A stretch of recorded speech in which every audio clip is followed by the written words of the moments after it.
Before I accept the future I have earned, I need to let go of the man who has been holding me back. That was how my wife announced our divorce to 300 people before she ever bothered to tell me. Madison stood beneath a chandelier in the grand ballroom of the Langham in downtown Chicago, one hand wrapped around a champagne flute, the other resting lightly against the podium as if she owned the room. Maybe she believed she did. Behind her, a 40-foot screen displayed the silver and blue logo of Hawthorne Systems, the company where she had spent 11 years climbing from regional analyst to vice president of strategy. Every executive, board member, investor, and department head had gathered to watch her take the final step toward the title she had wanted for years. Chief Strategy Officer. The room smelled of polished wood, expensive perfume, and the kind of confidence people wear when they expect the evening to go exactly as planned. I sat near the back at table 27, beside two empty chairs and a small white place card that said Ethan Cole, guest. Not consultant, not investor, not husband of the evening's most celebrated executive. Just guest. Madison had approved the seating chart herself. Her eyes found mine across the ballroom, and for half a second, I saw the woman I had married 16 years earlier, the woman who used to sit barefoot on the kitchen counter in our first apartment and tell me we were going to build something extraordinary together. Then the memory vanished. Her smile sharpened. Ethan and I have grown in different directions, she continued. Her voice was calm, polished, rehearsed. I have chosen progress. He has chosen comfort. And after careful thought, I filed for divorce this morning. A murmur moved through the room like wind passing over tall grass. Heads turned toward me. Some faces showed surprise. Others showed curiosity. A few showed the quiet satisfaction of people who had been waiting for private trouble to become public entertainment. I did not move. I did not reach for my water. I did not loosen my tie. I simply watched my wife turn the end of our marriage into an opening statement for her promotion. Tonight is about new beginnings, she said. It is about having the courage to leave behind anything that no longer belongs in your future. That line earned applause. Not much at first. A few uncertain claps from the front tables. Then Richard Vaughn, Hawthorne's chief executive officer, stood and raised his glass. The rest of the ballroom followed his lead. Madison looked radiant beneath the stage lights. Emerald dress, diamond earrings, hair pinned perfectly above her shoulders.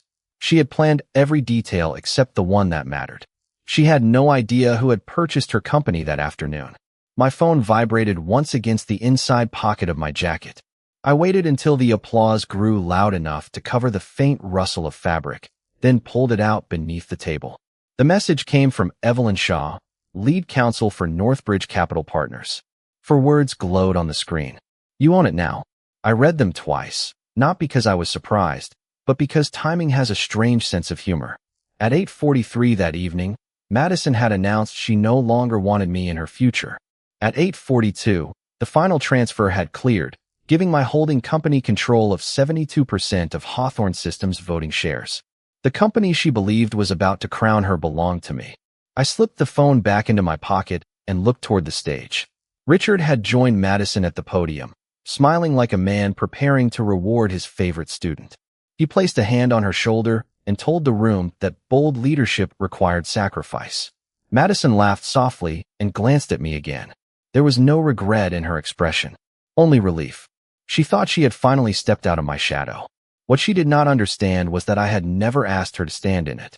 For years, I had stayed quiet while she told people I worked from home, while her colleagues joked that I was semi-retired, while she let them assume her salary paid for our house, our vacations, and the black sedan waiting outside.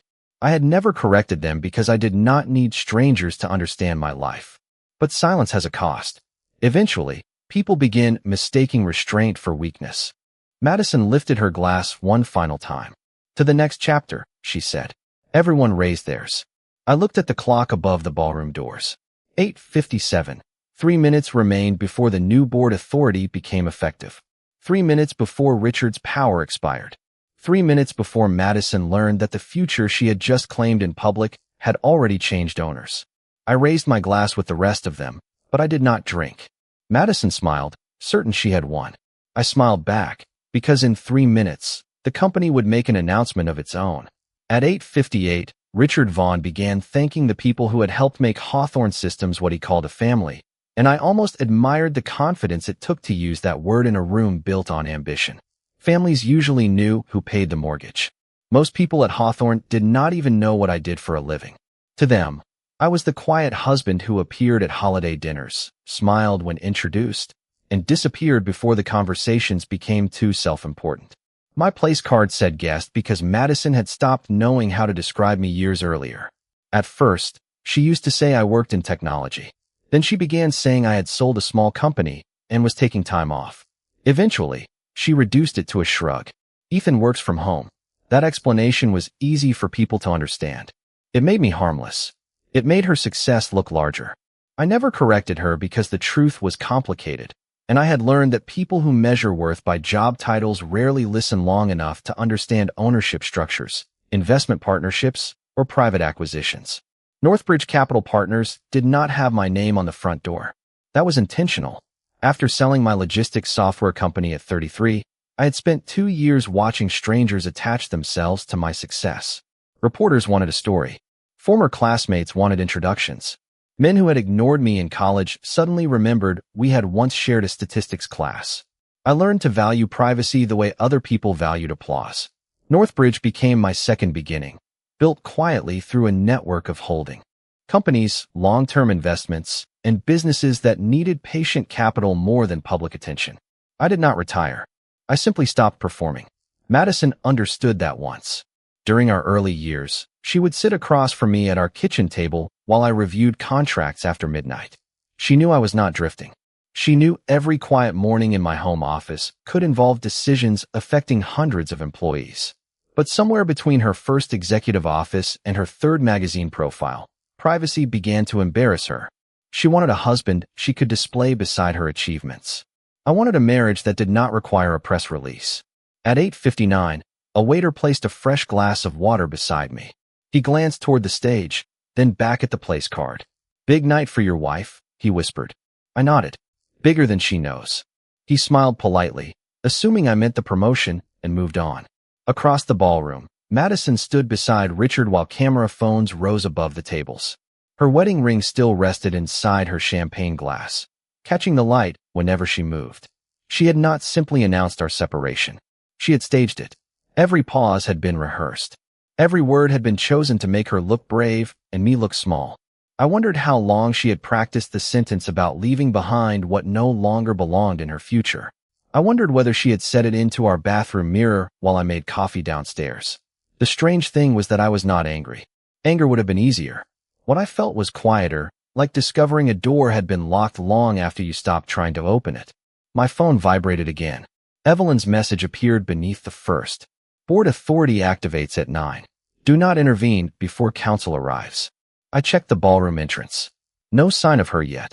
Near the front, Thomas Reed, the outgoing chairman, adjusted his cuff links and looked at the clock. He was one of 5 people in the building who controlled Cedar Peak Holdings. When his eyes met mine, he gave the smallest nod. Madison noticed the exchange. Her expression tightened for only a second, then softened when Richard leaned toward the microphone. Leadership is about knowing when to make difficult choices, he said. Madison has shown us tonight that she is willing to do exactly that. More applause followed. I watched several executives rise to their feet. Some of them had spent the previous month telling our acquisition team that Hawthorne valued integrity above everything else. Now they were celebrating a woman who had turned a private divorce into a corporate branding exercise. The clock reached 9. Nothing dramatic happened. The chandeliers did not flicker. The music did not stop. Richard continued speaking, unaware that his authority had just expired. That was the thing about real power. It rarely arrived with noise. It appeared in signatures, wire confirmations, and voting rights. It changed the room before anyone in the room could feel it. Then the ballroom doors opened. Evelyn Shaw entered carrying a slim leather folder, followed by 2 members of our legal team and a representative from the transfer agent. Thomas Reed stood immediately. Richard stopped speaking. Madison followed his gaze toward the entrance, then looked back at me. For the first time that evening, the certainty left her face. Evelyn walked past the registration table without showing a badge. She did not need one anymore. She crossed the ballroom slowly, every step pulling the attention away from the stage Madison had claimed. When she reached my table, She placed the folder beside my untouched glass and spoke loudly enough for the nearest tables to hear. Mr. Cole, the transaction is complete. The company is ready for its new owner. The silence that followed was not confusion. It was recognition arriving one person at a time. I stood, buttoned my jacket, and looked toward my wife. Her hand was still wrapped around the empty champagne flute. The ring inside it gave one final, quiet tap against the glass. For several seconds, nobody moved. The ballroom had been full of applause only moments earlier, but now even the waiters seemed afraid to touch the silver trays in their hands. Madison stared at Evelyn, then at the leather folder on the table, as though the words she had just heard belonged to some other conversation. Richard stepped away from the podium. His smile remained, but it no longer looked natural.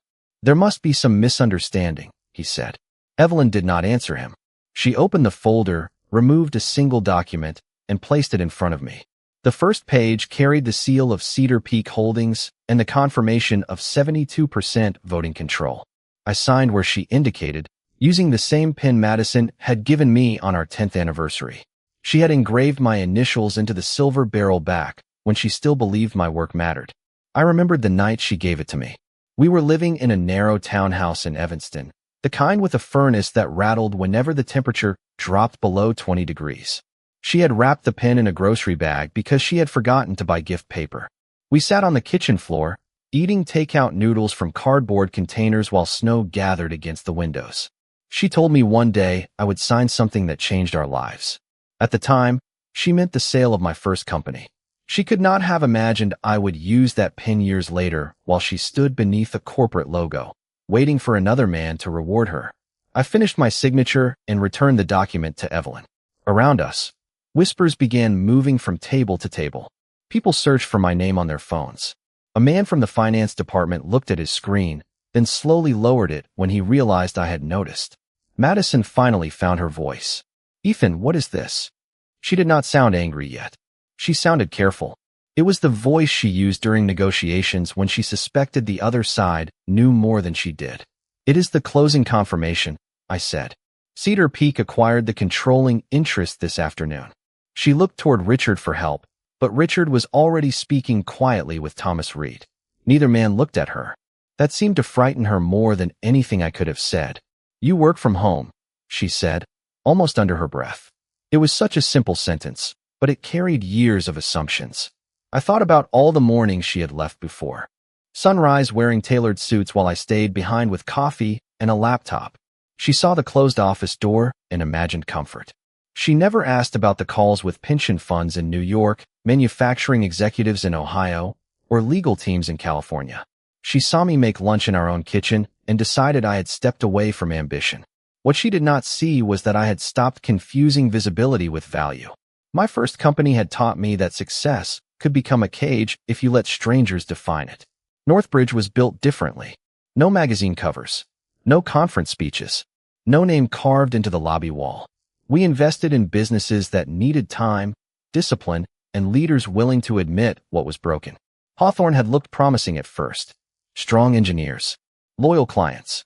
Hundreds of employees who knew how to build useful things. The weakness was at the top. By the time the acquisition team began its review, the company had become less interested in what it produced than in how impressive it appeared. Madison had become part of that culture. I could not say exactly when it happened. Change rarely announces itself. It arrives in smaller moments. A dinner canceled because my restaurant choice was not suitable for her colleagues. A photograph cropped, so I disappeared from the edge. A company retreat where she introduced me as someone who used to be successful. Each moment seemed too minor to challenge, but together they formed a truth I had avoided for years. She no longer respected the life we had built because she could not display it in a quarterly presentation. "Why did you not tell me?" she asked. The question sounded almost sincere. I looked at the wedding ring resting at the bottom of her glass. The transaction was confidential. "I am your wife." Her words came quickly, as if the title still gave her access to everything she had just rejected in public. I met her eyes. "You announced that you were not my wife 3 minutes ago." The room went still again. Madison glanced toward the audience, suddenly aware that the same people she had invited to witness my humiliation were now witnessing her confusion. I felt no satisfaction in it. That surprised me. For 16 years, I had believed that if she ever saw the truth about me, something between us might return. Maybe she would remember the kitchen floor, the snow against the windows, and the woman who once celebrated every quiet victory with me. But standing there, I understood that recognition was not the same as regret. Richard cleared his throat and tried to reclaim the room. Perhaps we should continue this discussion privately. Evelyn closed the folder. We will, she said. After the ownership announcement and the emergency board meeting, Madison turned toward me again. The stage lights reflected in her eyes, but the confidence was gone. She had spent years believing my silence meant I had nothing to say. Now she was beginning to understand that I had simply been waiting for the right room to listen. The emergency board meeting was scheduled for 9:15 in a private conference room 2 floors above the ballroom. But before anyone left, Evelyn asked the audiovisual technician to replace Hawthorne Systems' anniversary presentation with the formal ownership notice. The silver and blue logo disappeared. Cedar Peak Holdings appeared in its place, followed by the effective date, the voting percentage, and the names of the legal representatives who had completed the transfer. There was no mention of my marriage. No reference to Madison's announcement. Just facts arranged in clean white letters against a dark background. That was how the acquisition had always been handled. Quietly. Precisely. Without emotion. 6 months earlier, Hawthorne Systems had arrived on my desk inside a gray research folder marked Project Lantern. I did not recognize the company name at first. Northbridge reviewed dozens of potential investments each quarter, and I had trained my team to remove personal details from early reports so decisions could begin with numbers instead of relationships. The first page described a Chicago technology manufacturer with valuable industrial software, long-term government contracts, and nearly 800 employees across Illinois, Wisconsin, and Michigan. The company had strong products, but its cash position was weakening. Customer renewals were slowing. Operating costs were rising. Senior leadership had responded by making the forecasts look brighter instead of fixing what was underneath them. I read 20 pages before reaching the executive directory. Madison's photograph appeared near the bottom. She wore a navy suit and the confident smile I had seen in airport advertisements and business magazines. Vice President of Strategy, the caption said. For several minutes, I sat alone in my home office listening to the heating system hum beneath the floor. I could have closed the folder. I could have told my partners that Hawthorne was too close to my personal life and removed myself from the process. That would have been the easiest choice. It would not have been the responsible one.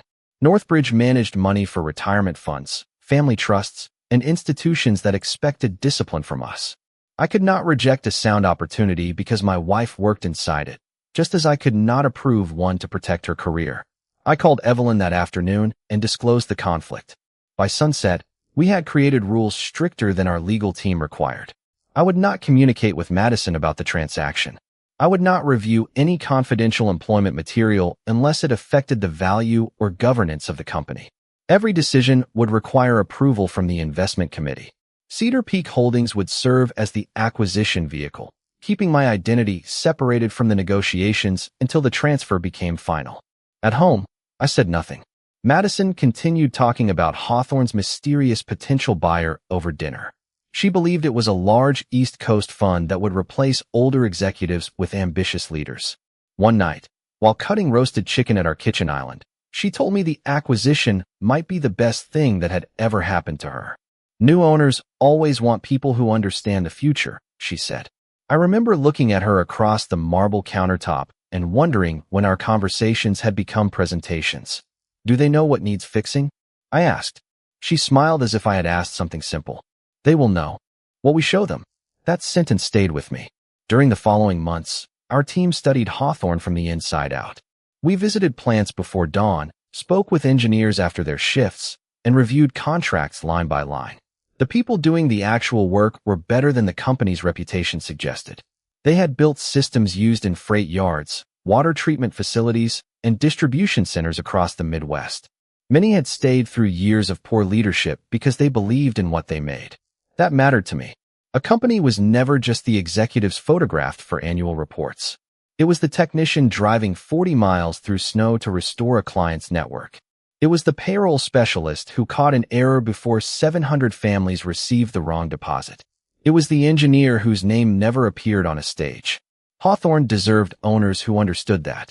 The deeper we looked, however, the more the executive numbers began to shift. Forecasts were supported by unsigned letters. Projected contracts were described as secured revenue. Internal warnings had been edited before reaching the board. None of it was enough to stop the acquisition, but it was enough to change what would happen afterward. I had hoped Madison was outside that problem. For weeks, I searched the records for proof that she had challenged the exaggerations. Instead, her approval appeared beneath several of them. Back in the ballroom, the ownership notice remained on the screen while guests quietly gathered their phones and glasses. Madison stood near the podium, watching her carefully constructed evening slip beyond her control. Richard whispered something to her, but she did not respond. Her attention stayed fixed on me. She was beginning to understand that the acquisition had not appeared out of nowhere. It had been moving beneath our lives for months, hidden behind ordinary breakfasts, late meetings, and the closed door of the office she had dismissed as a place of comfort. Evelyn checked her watch and handed me the folder. "The board is waiting," she said. I looked once at Madison, then toward the elevators. The next part of the night would not be about what she had said on stage. It would be about what she had signed when she believed nobody important was watching. The elevators carried us away from the ballroom in a silence that felt heavier than the music below. Evelyn stood beside me with the acquisition folder tucked beneath her arm. Thomas Reed watched the floor numbers rise. Richard and Madison entered at the last second, both wearing the rigid expressions of people trying to recover control before the doors opened again. Madison stood less than 3 feet from me, close enough that I could smell the citrus perfume she had worn since our anniversary in Napa Valley. Yet she felt farther away than she ever had across our kitchen table. "You knew about tonight," she said. Her voice was quiet, but the question was not. I looked at the reflection of all 5 of us in the polished metal doors. I knew there was a corporate announcement planned. "That is not what I asked." "Then ask what you mean." Her jaw tightened. Richard glanced toward Thomas, perhaps hoping the older man would interrupt, but Thomas kept his eyes on the changing numbers. Madison lowered her voice further. "Did you know I was going to announce the divorce?" I thought about the document that had answered that question 3 weeks earlier. It had appeared inside Hawthorne's communication files during the final stage of due diligence, attached to the gala schedule under the harmless title Executive Messaging Strategy. Most of it was ordinary material. Talking points about growth. Approved language for the acquisition. Notes about lighting, photography, and press access. Then I found a section devoted to Madison's personal announcement. It described our separation as a symbolic transition designed to reinforce her image as an independent leader prepared to make difficult decisions. My marriage had been reduced to a branding opportunity in 12-point font. The plan recommended placing me near the rear of the room so cameras could capture my reaction without making me visually prominent.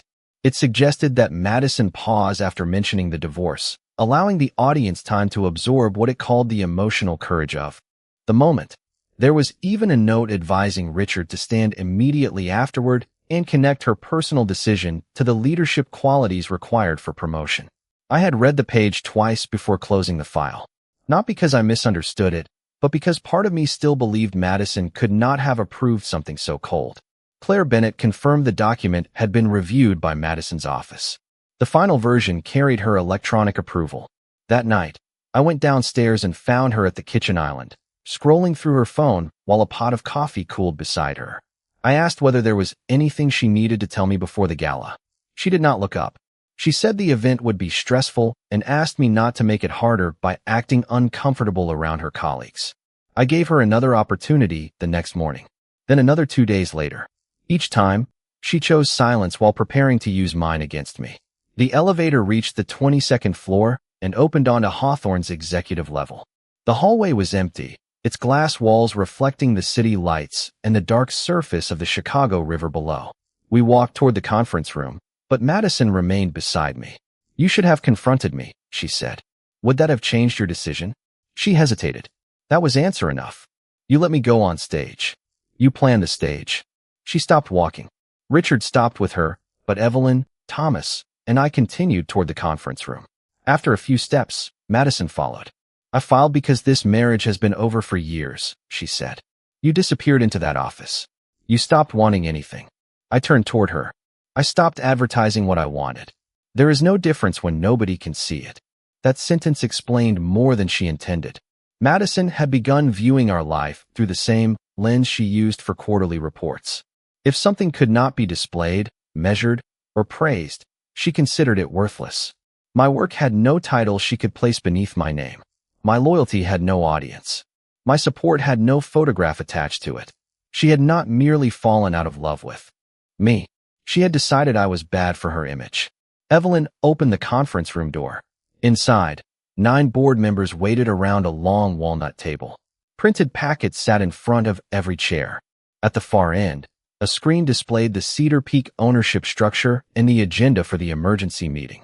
Richard stared at the packets, and the color left his face when he saw the first item. Immediate suspension of executive authority pending independent review. Madison saw it too. "This is retaliation," she said. "No," I replied. "Your divorce is personal. These documents are not." I took my place at the head of the table while she remained near the doorway. The same woman who had arranged for me to sit at the back of the ballroom now watched every director turn toward me for instruction. I opened the folder and placed the communication plan beside the financial reports. "Before we discuss leadership changes," I said, "we need to understand how many decisions in this company were made for appearance instead of truth."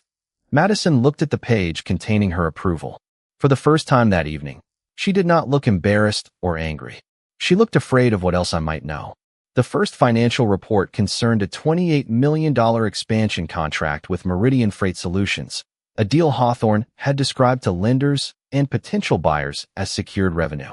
Claire Bennett joined the meeting by video from the company's Wisconsin office, her face appearing on the screen above the board table. She spoke carefully, without drama, and explained that Meridian had never signed the final agreement. The client had approved a preliminary framework, but several pricing and delivery terms remained unresolved. Despite that, Hawthorne's executive team had included the full amount in its projected earnings.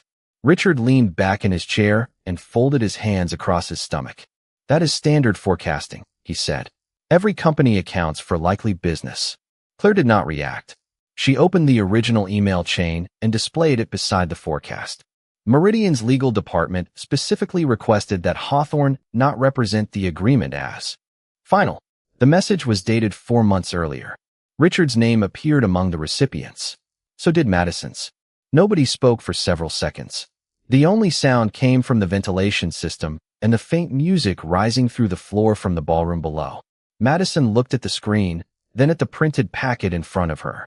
"I was told the remaining terms were administrative," she said. Claire changed the document. This time, the screen showed a memorandum prepared by 3 members of Madison's strategy team. It warned that recognizing the contract too early could mislead the board, lenders, and any potential investor. At the bottom of the page, beneath a line labeled Executive Review, was Madison's electronic signature. I watched her read it. Her eyes moved slowly across the page, searching for a detail that could change what everyone else already understood. "I review dozens of documents every week," she said. "A signature does not mean I agreed with every sentence." Evelyn spoke from the chair to my right. "It means you certified that you had reviewed the material and accepted responsibility for its use." Madison turned toward me as though I had written the policy myself. I had not. Hawthorne had adopted that language 6 years earlier, during the period when she frequently praised strict accountability in leadership meetings. I remembered hearing her practice a speech about it in our bedroom one Sunday morning. She stood in front of the mirror wearing an old college sweatshirt, repeating the phrase "responsibility begins at the top" until the words sounded effortless. I had brought her coffee and told her she would be excellent. Back then, ambition had not yet become a wall between us. It was something we carried together. When she worked late, I warmed dinner and waited. When she doubted herself, I reminded her how far she had come. I never asked to share the credit. I thought marriage meant helping someone rise without needing your name engraved on the staircase. Claire displayed another file. This one listed the contributions used to support Madison's proposed promotion. It credited her with leading the Meridian negotiation, designing the regional expansion plan, and rescuing a failing software rollout in Michigan. The language was impressive. The supporting records were not. Most of the Meridian work had been completed by a director named Daniel Price and a 6-person team based in Milwaukee. The expansion plan came from an outside consultant. The Michigan recovery had been led by a senior engineer named Lillian Brooks, whose name appeared nowhere in the promotion packet. These people reported to me, Madison said. Their work was part of my leadership. Leadership receives responsibility, I said. It does not erase the people who did the work. Her eyes narrowed. You have no idea how this company operates. Thomas Reed opened his packet to the next page. He knows more than we allowed ourselves to know. There was no accusation in his voice, which made the statement land harder. Thomas admitted that the board had accepted Richard's summaries because Hawthorne needed the acquisition to close. Several directors feared that challenging the forecasts would reduce the sale price or frighten investors. They had chosen optimism because the truth looked inconvenient. Richard pushed his chair back a few inches. We saved this company, he said. Without the acquisition, hundreds of people could have lost their jobs. The employees saved it, I replied. You made their work look better by making the numbers less honest. Evelyn placed 3 resolutions on the table. The first suspended Richard's executive authority pending an independent audit. The second paused all senior promotions. The third authorized interviews with every employee whose work had been claimed in the leadership packet. The board voted one resolution at a time. Richard opposed all 3. Madison had no vote. By 9:42, each measure had passed. Richard removed his company access card and placed it beside his unopened glass of water. He said nothing as Thomas escorted him from the room. Madison remained seated, staring at the page containing Lillian Brooks's name. Are you going to fire me? She asked. It was the first question she had asked that did not sound rehearsed. Not tonight, I said. An independent team will review the evidence, and you will have the same opportunity to respond as everyone else. After what I did downstairs, you expect me to believe this is fair? I looked at the ring still visible through the glass wall in her hand. She had carried the champagne flute upstairs without realizing it. What you did downstairs ended our marriage in public, I said.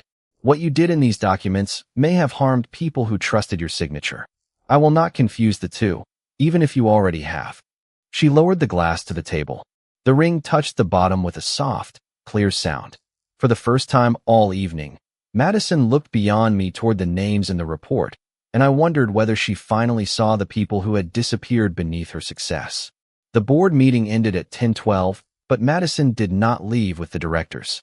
She remained in her chair while the others gathered their packets and filed into the hallway, each person careful not to look at her for too long. Evelyn closed her laptop. Thomas paused beside me and said the audit team would begin interviews at 8 the next morning. Then he left us alone behind the glass walls, 22 floors above a city that continued moving as if nothing important had happened. Below us, headlights crossed the bridges over the Chicago River. Inside the conference room, Madison stared at the champagne flute she had carried from the ballroom. Her ring rested at the bottom beneath a thin layer of melted ice. You gave me no warning, she said. I looked at her and remembered the warning I had tried to give her less than 3 hours earlier. We had been standing in our bedroom at home, surrounded by the ordinary evidence of 16 years together. My shoes beside hers in the closet, 2 coffee cups on the dresser, a framed photograph from our 10th anniversary near the window.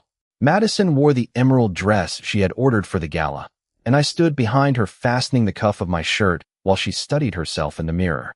Is there anything you need to tell me before tonight? I asked. She kept adjusting one of her earrings. About what? About us. Her hand stopped for half a second. Then, she reached for the other earring. Tonight is important, Ethan. I cannot have one of your serious conversations right before I leave. We are leaving together. You know what I mean. I did know. She meant the evening belonged to her, and my feelings had no place in the schedule. I watched her smooth the fabric at her waist and wondered whether she had already placed the divorce papers in her attorney's office that morning. I knew about the communication plan. I knew where the cameras would be positioned. I knew she intended to describe me as something she had outgrown. Still, some foolish part of me wanted to hear the truth from her before strangers heard it from a stage. Are you certain there is nothing you want to say? I asked again. She turned then, finally meeting my eyes through the mirror. I want you to understand how much this promotion matters. I understand. Then do not make tonight uncomfortable. She stepped closer and straightened my tie, the way she used to before investor meetings when we were younger. Her fingers moved with the familiarity of habit, but there was no tenderness in the gesture. She was not helping her husband. She was preparing an accessory. Richard invited several members of the press, she said. People will be watching me. People are always watching you. That is part of leadership. No, that is part of being visible. Her expression cooled. You would not understand anymore. The words were quiet, almost casual, which made them harder to dismiss. I could have confronted her then. I could have shown her the communication file and asked why our marriage had become a line in her promotion strategy. I could have revealed Cedar Peak, canceled the gala announcement, and protected both of us from what followed. But protection without truth would only have delayed the same ending. I needed to know whether she would choose honesty when given the chance. You should be careful tonight, I said. About what? About confusing applause with trust. She smiled as if I were jealous. This is exactly why I did not want to discuss my career with you. I am not discussing your career. Then what are you discussing? I looked at the woman in front of me and thought about the apartment in Evanston, the grocery bag wrapped around a silver pen, and every night I had waited for her to come home because I believed ambition was something a marriage could survive. Choices, I said. The kind that cannot be taken back once other people witness them. She picked up her purse. Please do not turn tonight into something about you. Then she walked downstairs, leaving the anniversary photograph tilted slightly toward the wall. Back in the conference room, Madison listened without interrupting as I described that final conversation. Her face changed slowly, not with surprise, but with recognition. She remembered every word. You already knew, she said. I knew what the plan said. And you tested me. I gave you room to tell the truth. She looked toward the dark windows. Would you have stopped the acquisition if I had told you? No, her eyes returned to mine. Then what difference would it have made? It would have changed what I believed about you. The answer settled between us. She had spent the entire evening measuring consequences in titles, ownership, and public embarrassment. She had not considered that the greatest loss occurred before anyone entered the ballroom. It happened in our bedroom, when I gave her one final opening and she chose performance over honesty. Madison reached into the glass and removed the ring. She dried it with a white napkin, then placed it on the table between us. I thought you had stopped caring, she said. I stopped competing for your attention, I replied. That is not the same thing. She looked down at the ring. What happens now? I gathered the financial reports into a single stack. Tomorrow, the audit begins. After that, the facts decide what happens at Hawthorne. And what decides what happens to us? I looked at the ring we had once chosen together beneath fluorescent lights in a small jewelry store outside Chicago. You already made that announcement. By 7:45 the next morning, Hawthorne Systems no longer felt like the company Madison had walked into the night before. The lobby screens still displayed the anniversary logo, but the celebration banners had been removed, the flowers were gone, and every conversation seemed to stop when the elevator doors opened. I arrived with Evelyn and 2 members of the independent audit team. Nobody applauded. Nobody welcomed us. That was fine. Trust built under pressure should never begin with ceremony. At the security desk, Richard Vaughn's access card rested inside a clear evidence envelope beside a printed record of every attempt made after his suspension. He had tried to enter the financial server at 11:38 the previous night. 12 minutes later, he had called the information technology director from his personal phone. At 12:14, he had sent a message to Madison. Claire Bennett had preserved all of it before sunrise. Madison arrived at 8 wearing the same emerald dress beneath a gray overcoat. Her hair was pulled back, and the confidence she usually carried through Hawthorne's lobby had been replaced by something more cautious. Employees watched her without pretending not to. Some looked sympathetic. Others looked away. Public loyalty changes quickly when people realize the person they defended may have signed their names out of the story. Madison stopped beside me near the elevators. I did not go home, she said. I stayed at the Palmer house. You did not need to explain. I am not explaining. I am telling you where I was. The distinction sounded important to her, so I nodded. She looked toward Evelyn. Am I allowed in my office? You may retrieve personal items under supervision, Evelyn said. Your company devices remain with the audit team. Madison pressed the elevator button harder than necessary, then caught herself and folded her hands. We rode to the 22nd floor with 3 employees from accounting. None of them spoke. When the doors opened, Claire was waiting outside the main conference room with a stack of interview schedules. She looked exhausted, but steady. Daniel Price is here, she said. Lillian Brooks, joined by video from Michigan. Both requested counsel. Give them whatever they need, I said. Nobody should feel trapped into speaking. Madison looked at Claire. You could have come to me. Claire met her eyes. We did. She placed a memorandum on the table between them. It was the same warning Madison had signed 4 months earlier, but this copy included the original distribution list and 2 follow-up messages. Daniel had asked for a meeting. Lillian had requested that her name remain attached to the recovery plan she created. Both requests had been redirected to Richard's office. Madison stared at the page. I never saw the follow-ups. Your chief of staff marked them resolved, Claire said. Under instruction from Mr. Vaughn. For the first time, Madison seemed less defensive than uncertain. Richard had built her promotion around selective information, flattering reports, and the promise that she was essential to Hawthorne's future. She had accepted the version that benefited her because it arrived wrapped in praise. That did not erase her responsibility, but it explained how ambition had become easier than curiosity. Inside the conference room, Daniel Price sat with his attorney and a paper cup of coffee. He was 41, with tired eyes and a company badge clipped to a plain blue shirt. I had seen his name buried in contract files for months. Madison had described the Meridian account as her greatest achievement. Daniel described it differently.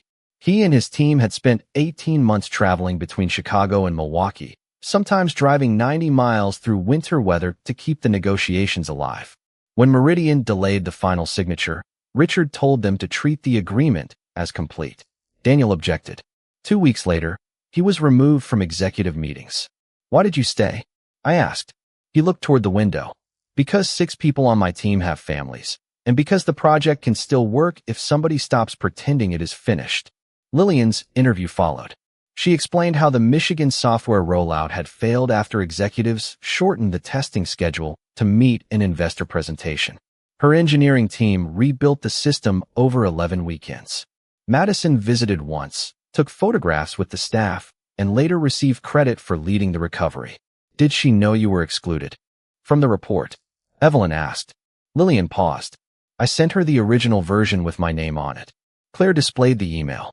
It had been opened from Madison's account and forwarded to Richard with 1 sentence above it. This version needs stronger executive ownership. Madison read the message from the chair beside me. Her face lost what little color remained. I wrote that, she said. Nobody responded. There was nothing to interpret. By noon, the building had divided into 2 quiet groups. One believed the acquisition was a hostile takeover designed to embarrass existing leadership. The other had spent years watching credit travel upward while responsibility traveled down. I did not ask anyone to choose a side. I asked them to provide records. Facts did not need loyalty. During a short break, Madison entered the smaller conference room where I was reviewing interview notes. She closed the door and placed her phone on the table. Richard sent this last night, she said. The message was time-stamped 12/14. It told her to deny knowledge of the forecasting decisions, describe every approval as administrative, and insist that my actions were revenge for the divorce. The final sentence was the one that mattered. We made you the face of the deal, Madison. Do not let him separate us now. She looked at me across the table. He knew the numbers were wrong. Yes. And he planned to make me carry them. Yes. Her eyes dropped to the screen. I thought he believed in me. I closed the interview file. He believed you were useful. The words hurt her, but I did not say them to punish her. She needed the truth without decoration. Madison picked up the phone, then stopped. I will give this to Evelyn. That is your choice. She nodded and opened the door. Before leaving, she looked back at me. I still signed those reports. Yes, I said, and telling the truth now will not erase that. But it will decide who you are after it. She stood there for another second, then walked toward the audit room carrying the first honest decision she had made since the gala. 3 days later, the audit team placed its preliminary findings on the walnut table where Madison had once expected the board to approve her promotion. The room looked different in daylight.